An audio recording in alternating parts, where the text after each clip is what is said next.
Assalamualaikum warahmatullahi wabarakatuh.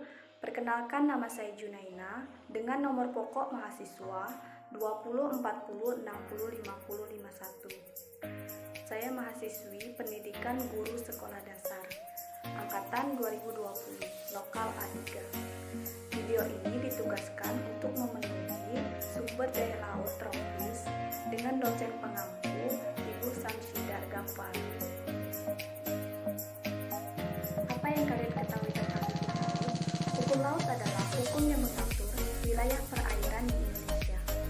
Wilayah laut terdiri dari laut teritorial selebar 12 mil laut yang diukur dari garis pangkal kepulauan, mengelilingi kepulauan Indonesia beserta dasar laut yang berada di bawahnya.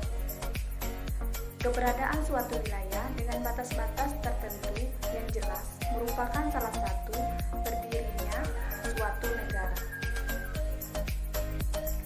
Apa sebenarnya UNCLOS itu? UNCLOS merupakan singkatan dari United Nations Convention on the Law of the Sea, sering disebut Konvensi PBB tentang hukum laut yang ditetapkan pada tahun 1982. Kemudian, hukum laut internasional kini telah diakui atau ditetapkan oleh 168 negara November 2017.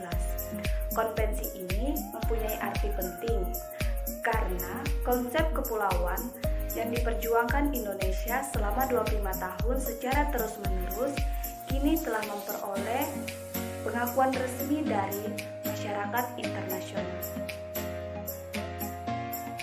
Apa saja zona maritim lain yang merupakan suatu negara dan mana ruang laut yang bukan merupakan hak negara manapun? Secara umum, referensi yang digunakan suatu negara untuk mengukur zona maritim itu disebut garis pangkal.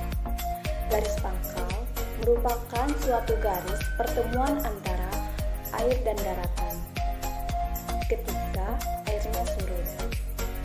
Air yang berada dalam garis pangkal itu disebut, misalnya, air yang berada dalam telur. Di luar garis pangkal, zona pertama yang diukur disebut laut teritorial. Laut yang bukan merupakan wilayah kedaulatan dan bukan merupakan hak negara manapun, yaitu laut bebas. Perbatasan wilayah berdasarkan hukum internasional. 1. Laut teritorial merupakan perbatasan laut yang merupakan bagian dari kedaulatan bangsa. Batas-batas negara bukan hanya ditetapkan di darat, namun juga di lautan. Laut teritorial lebarnya dari garis pangkal 12 mil laut. Laut teritorial ini tidak meliputi air laut, tapi juga udara di atas dan dasar laut di bawah. Pada laut teritorial ini berlaku kedaulatan penuh atau sovereignty, meliputi wilayah darat suatu negara dan lautan teritorial di luar. Itu artinya kedaulatan penuh itu mencangkup daratan dan lautan hingga 12 mil. Di luar laut teritorial disebut zona tambahan yang meliputi air laut yang diukur dari garis pangkal dengan lebar maksimal 24 mil laut. 2. Zona ekonomi eksklusif atau ZEE merupakan kewenangan suatu negara atas air laut yang maksimal, artinya kewenangan suatu negara terhadap air laut itu maksimal sampai 200 mil dari garis pangkal. Di luar itu disebut sebagai laut bebas, yang merupakan kawasan laut yang tidak merupakan milik negara manapun. Jadi boleh dimanfaatkan oleh negara manapun. Perlu diingat bahwa lebar ZEE dan zona tambahan itu diukur dari garis pangkal. 3. Landasan kontinen. Landasan kontinen merupakan dasar laut yang menjadi hak suatu negara di luar laut teritorial. Landas kontinen ini tidak ditentukan lebarnya dari jarak tertentu dari garis pangkal. Penentuan hak suatu negara atas landas kontinen didasarkan kepada bentuk dasar laut, ketebalan sedimen, dan faktor-faktor lain.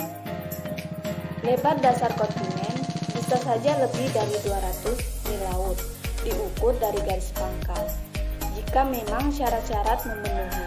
Untuk itu, sebuah negara harus melakukan survei pemetaan yang teliti untuk bisa mengetahui dasar laut serta ketebalan sedimen yang ada di dasar laut.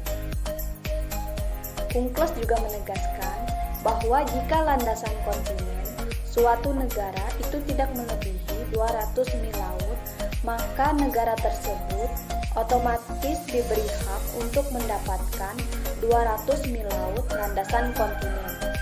200 mil laut di luar dasar laut merupakan milik negara, dan air laut di atasnya merupakan laut bebas untuk milik semua negara. Mungkin ini saja yang dapat saya sampaikan. Kurang dan lebihnya mohon dimaafkan. Wassalamualaikum warahmatullahi wabarakatuh.